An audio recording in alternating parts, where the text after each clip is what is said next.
Hello student, welcome to our channel. আমি মৌমিতা মজুমদার। আশা করি তোমরা সকলে খুব ভালো আছো।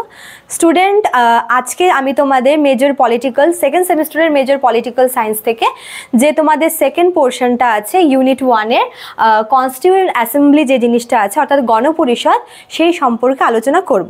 ঠিক আছে, দেখো আমাদের কিন্তু এখানে কনস্টিটিউয়েন্ট অ্যাসেম্বলির পাশাপাশি এই অ্যাসেম্বলিটা মানে গণপরিষদের গঠন, তারপর এই গঠনের উদ্দেশ্য এবং এর ফাংশন সব কিছুই কিন্তু আমাদের পড়তে হবে। তো আমি তোমাদের খুব সংক্ষিপ্তভাবে এবং ভালোভাবে তোমাদের বোঝানোর চেষ্টা করব এই ভিডিওর মাধ্যমে।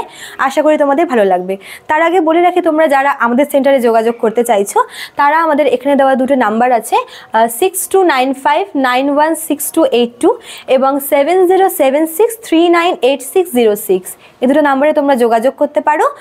অল কোর্স ফি কিন্তু 999 এবং আমাদের কোর্সের ডিউরেশন কিন্তু 6 মান্থ। তো চলো দেরি না করে শুরু করা যাক।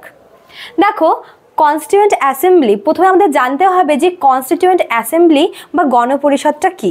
ঠিক আছে, দেখো গণপরিষদ হচ্ছে একটা সংস্থা, সম্মিলিত সংস্থা। দেখো আমাদের দেশে যখন ব্রিটিশ শাসন চলছিল সেই সময় কিন্তু আমাদের দেশের জনগণ কিন্তু চাইছিল যে আমাদের নিজেদের জন্য একটি সংবিধান রচিত হোক। ঠিক আছে, এবার যেহেতু এতজন জনগণের পক্ষে সংবিধান রচনা করাটা পসিবল হচ্ছিল না, তাই তারা চেয়েছিল যে তাদের হয়ে কিন্তু মানে একদল প্রতিনিধি একটা সংস্থা গঠন করুক এবং সেই সংস্থা কিন্তু আমাদের দেশের জন্য এবং দেশবাসীর জন্য একটি সংবিধান রচনা করুক।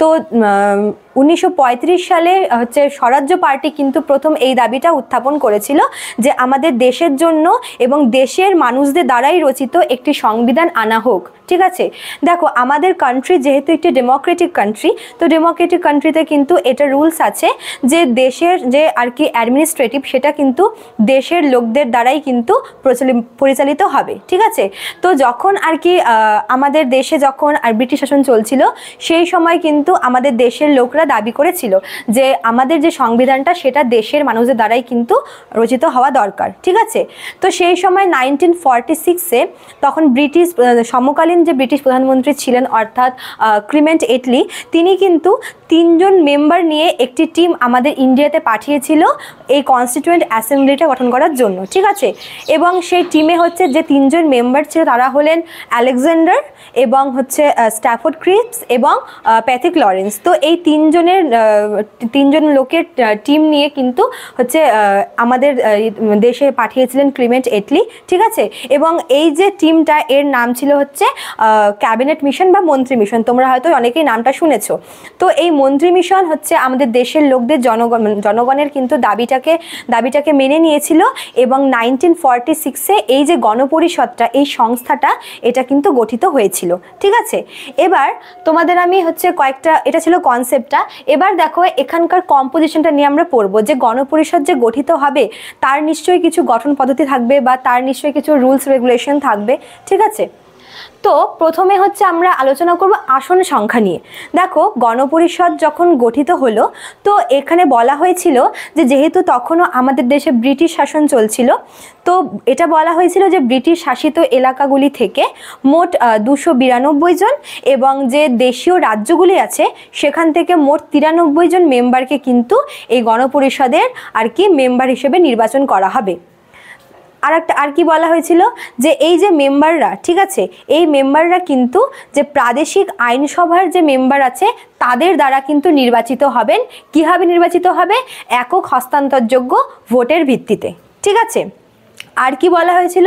আর বলা হয়েছিল যে মানে আমাদের সমগ্র দেশে যে প্রতি 10 লক্ষ জনতার জন্য একজন মাত্র প্রতিনিধি কিন্তু আমাদের এই গণপরিষদের মেম্বার হবে এবং এই যে আসন সংখ্যাটা সেটা কিন্তু হিন্দু, মুসলিম এবং শিখ এই 3টি সম্প্রদায় বিভক্ত হবে। ঠিক আছে, এবার হচ্ছে আমরা আসছি উদ্দেশ্য। দেখো যেহেতু গণপরিষদের কাজই ছিল হচ্ছে সংবিধান রচনা করা, তো এটাই নিশ্চয়ই হচ্ছে এটার প্রাথমিক কাজ ছিল এবং একমাত্র প্রধান কাজ ছিল। ঠিক আছে, আজকে বর্তমান যুগে আমরা যে কনস্টিটিউশনটা মেনে চলছি সেটা কিন্তু এই গণপরিষদেরই হচ্ছে কাজ। ঠিক আছে, আমাদের এই কনস্টিটিউশনটা কিন্তু গঠন করতে প্রায় 3 বছর লেগে গিয়েছিল। যদি আমরা গণপরিষদের হচ্ছে নির্বাচন নিয়ে আলোচনা করি তাহলে গণপরিষদের মেম্বারদের ফার্স্ট নির্বাচন কিন্তু হয়েছিল হয়েছিল জুলাই মাসে, 1946-এর জুলাই মাসে। এবং নির্বাচন হয়ে যাওয়ার পর যখন গণপরিষদটা গঠিত হলো, সেই গণপরিষদের মেম্বারদের নিয়ে প্রথম যে সভাটা ছিল, সেই সভাটা কিন্তু 1946-এর 9 ডিসেম্বর হয়েছিল দিল্লির কনস্টিটিউশন হলে। ঠিক আছে, টোটাল হচ্ছে 11টি কমিটি ছিল এবং অনেকগুলি অধিবেশন হয়েছিল। এবং টানা 3 বছর ধরে যখন আর কি আমাদের কনস্টিটিউয়েন্ট অ্যাসেম্বলি সংবিধান রচনা করেছে, এবং 3 বছর পরে 1949-এর যে 26 নভেম্বরে কিন্তু আমাদের কনস্টিটিউশন হচ্ছে পুরোপুরিভাবে কমপ্লিট হয়ে যায়, যেটা ঠিক তার 2 মাস পরে অর্থাৎ 1950-র 26 জানুয়ারিতে কিন্তু গণপরিষদ এই কনস্টিটিউশনটাকে কিন্তু কার্যকর করে। ঠিক আছে, তো আমি খুব সংক্ষিপ্তভাবে তোমাদেরকে বললাম, আশা করি তোমরা বুঝতে পেরেছো। ঠিক আছে, তো চলো আজকে এতটুকুই থাকলো। Thank you.